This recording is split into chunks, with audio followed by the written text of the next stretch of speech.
අද පොඩි scientific topic එකක් ගැන කතා කරමු. අපි දන්නවා එක්සර්සයිසස් වර්ග තියෙනවා single joint exercises, multi joint exercises කියලා.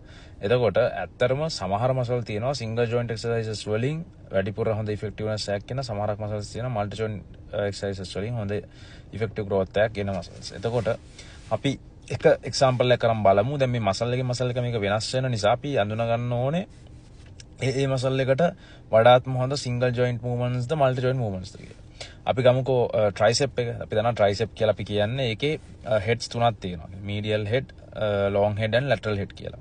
එතකොට අඳුනගෙන තියෙනවා මේකේ දැන් අපි දන්නවා ලොන්గ్ හෙඩ් කියන ට්‍රයිසෙප් මසල් එක. දැන් මේ ට්‍රයිසෙප් එකේ තියෙන ලොන්గ్ හෙඩ් කියන මසල් එක කියන්නේ මේ මැද තියෙන මසල් එක. ඒක මේ මෙතන තියෙන අපේ එල්බෝ ජොයින්ට් එකයි මෙතන තියෙන අපේ ෂෝල්ඩර් ජොයින්ට් එක දෙකම ක්‍රොස් කරන අපි කියන එක බයිආටිකියුලර් හෙඩ්ස් තියෙන මසල් එක. ඒතර ලොන්గ్ හෙඩ් එක එහෙම වුණාට ෂෝර්ට් හෙඩ් එක මීඩියල් හෙඩ් එකයි අපි කියන මොනෝ ආටිකියුලර් එයා ක්‍රොස් කරන්නේ මෙතන තියෙන මේ එල්බෝ ජොයින්ට් එක පමණයි. එතකොට අපි ට්‍රයිසෙප් එකේ එක්සර්සයිසස් ගත්තොත් එහෙම අපි කියනවා මල්ටි ජොයින්ට් එක්සර්සයිසස් තමයි බෙන්ච් ප්‍රෙස් එක. එහෙම නැත්නම් අපි කියනවා ෆ්‍රෙන්ච් ප්‍රෙස් එක. ඒ වගේ එක්සර්සයිසස්. එතකොට සිංගල් ජොයින්ට් එක්සර්සයිසස් තමයි ට්‍රයිසෙප් එක්ස්ටෙන්ෂන් එක. දැන් අපි කියන්නේ රිසර්ච් එකක් කරලා බලලා තියෙනවා ඒ මසල් හෙඩ් එකට අනුව කොහොමද මේ මල්ටි ජොයින්ට් සහ සිංගල් ජොයින්ට් එක්සර්සයිසස් වලින් growth එක වෙනස් වෙන්නේ කියලා. එතකොට හොයාගෙන තියෙනවා මේ බයිආටිකියුලර් මසල් එක කියන්නේ ලොන්గ్ හෙඩ් එකේ growth එක වඩාත් හොඳට ඔප්ටිමයිස් වෙලා තියෙනවා. අපි මොකද්ද මොනෝආටිකියුලර් එක්සර්සයිසස් කරන එක්සර්සයිසස් වලදී හොයාගෙන තියෙනවා මේකේ මේ ලොන්గ్ හෙඩ් එක ගත්තොත් ලොන්గ్ හෙඩ් එක වඩාත් හොඳින් සිංගල් ජොයින්ට් එක්සර්සයිසස් වලට රෙස්පොන්ඩ් කරනවා කියලයි. ඊට පස්සේ අපේ ලැටරල් හෙඩ් එක ගත්තොත් ලැටරල් හෙඩ් එක වඩාත් හොඳින් මල්ටිපල් ජොයින්ට් ඒ කියන්නේ අපි කියනවා ජොයින්ට්ස් කීපයක්.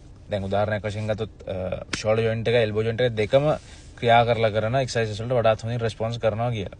ඒත් අපි මොකද්ද මේකට කරන්න ඕනේ? අපි අනිවාර්යයෙන්ම අපේ එක්සර්සයිස් රුටින් එක කරද්දී සිංගල් ජොයින්ට් එක්සර්සයිසස් වගේම මල්ටි ජොයින්ට් එක්සර්සයිසස් වර්ග දෙකම යූස් කරන්න ඕනේ. උදාහරණයක් විදියට ට්‍රයිසෙප් එක ගත්තොත් අපිට පුළුවන් ට්‍රයිසෙප් දවසම චෙස්ට් එක සෙල්ලම් කරන්න. එතකොට චෙස්ට් එක සෙල්ලම් කරද්දී බෙන්ච් ප්‍රෙස් එකෙනුත් අපි දන්නවා ට්‍රයිසෙප් එක වර්ක් වෙනවා. ඒක මල්ටි ජොයින්ට් එක්සර්සයිස් එකක්. ඒ වගේම තමයි ට්‍රයිසෙප් එක්ස්ටෙන්ෂන් එක ගත්තොත් ට්‍රයිසෙප් එක්ස්ටෙන්ෂන් එක සිංගල් ජොයින්ට් එක්සර්සයිස් එකක්. එතකොට අපේ ඔක්කොම ට්‍රයිසෙප් හෙඩ්ස් වලට ඔප්ටිමම් විදියට වර්ක් කරන්න අපිට පුළුවන්. මම ඒකේ PMID නම්බර් එක මේ මගේ මේ වීඩියෝ එකේ පෝස්ට් එක දාලා තියෙනවා. ඊට අමතරව ඔයගොල්ලන්ට අනිත් මසල්ස් ගත්තොත් ඒවත් එහෙමයි. උදාහරණයක් විදිහට quads ගත්තොත් quads වලට මල්ටි ජොයින්ට් එක්සර්සයිස් විදිහට අපිට ගන්න පුළුවන් leg press එක, ඊට පස්සේ squat එක, ගොඩක් කියා මල්ටි ජොයින්ට් එක්සර්සයිසස් තියෙන්නේ. quads වල single joint exercise එකක් විදිහට අපිට ගන්න පුළුවන් leg extension එක. ඊට පස්සේ hamstring වලට මල්ටි ජොයින්ට් ගත්තොත් එහෙම අපිට ගන්න පුළුවන් Romanian deadlift එක, steep deadlift එක, ඒ වගේ exercises. ඒතකොට single joint exercise එක තමයි leg curl එක. ඉතින් ඔයගොල්ලන්ට පුළුවන් මේවා mix එකේ ගහලා optimum විදිහට muscle growth එකක් හදාගන්න ඒ අදාළ muscles වලට.